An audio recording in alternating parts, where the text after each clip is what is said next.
খাল ফেরাইতাম, যেহেতু আমি সাঁতার জানি না, তো লগে একটা বাঁশ বা খুঁড়ি একটা কিছু একটা লই যেতাম। আসসালামু আলাইকুম। আজকে ভুট্টা খেতে আগাছা নাশক দেওয়ার জায়গা রওনা দিচ্ছি।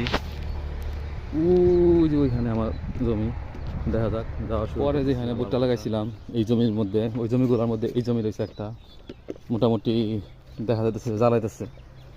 ইনশাল্লাহ আগামী 2-1 দিনের ভিতরে, যেহেতু পানির ট্যাঙ্কি লয়ে যেতেছি এই কারণে আর সাইকেল যাওয়া সম্ভব হইল না, হাইটে যাইতে হইব। মোটামুটি অনেকটা রাস্তা। যাই হোক, শুরু করলাম আল্লাহর নাম দিয়া, বাকিটা আল্লাহর ইচ্ছা, শেষ করতে পারি কিনা দেখা যাক।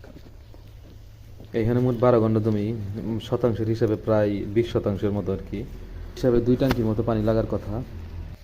এক ট্যাঙ্কি স্প্রে করা শেষ, এখন আয়া পড়ছি খালের মধ্যে পানি নেওয়ার লাইগা।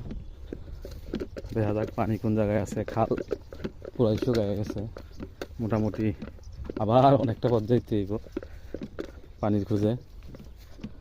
আচ্ছা দেখা যাক। এগুলো হয়েছে বুড়ো ধানের বীজতলা। এখানে খালের পানি আছে, এই সুবিধার্থে মানুষ এখানে বীজতলা করছে। আমি এখন আয়া পড়ছি খালপাড়েতে এখন পানি নিমু ট্যাঙ্কির ভিতরে।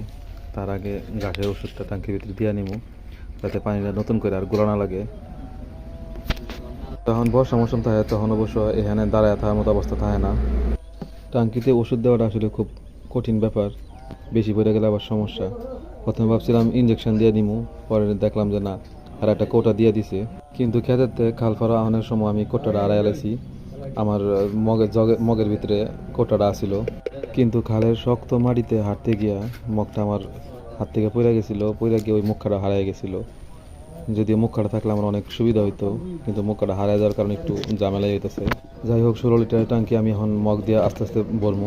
এখানে আওয়ার পর ছোটবেলার একটা কথা মনে পড়ে গেল। যখন বর্ষা মৌসুম থাকতো আর আমি খাল ফেরাইতাম, যেহেতু আমি সাঁতার জানি না, তো লগে একটা বাঁশ বা খুঁড়ি একটা কিছু একটা লই যেতাম, সামনে গুতাদা আগাইতাম যাতে আমি গাতার মধ্যে পড়ে না যাই। খুব কম সময় আমি লাইতাম খালের মধ্যে, কারণ একবার আমি আটতাম গিয়ে গাতার মধ্যে পড়ে গেছিলাম। পরে কোনো মতো না, খালি কাব্বায় টানো উঠছিলাম। এরপর আর কোনো সময় অবশ্য সাঁতার শিখা হয়েছে না, তো এখন আমি সাঁতার জানি না আর কি। মোটামুটি এক ট্যাঙ্কি পানি দেওয়া শেষ করে লাইছি, এখন বাকিটুক দিব ইনশাল্লাহ, দেখা যাক শেষ করতে পারি কিনা। গতবার পানি দিয়েছিলাম ভুট্টা গাছের উপর দিয়া, এবার নিচে দিয়ে দিতেছি যাতে ভুট্টা গাছের ক্ষতি না হয়। গতবার পাতা লাল হয়ে গেছিল।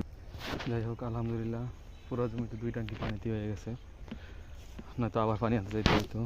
এবার অবশ্য পানি একটু বেশি দিছি, গতবার এভাবে দেই নাই। তো আজকের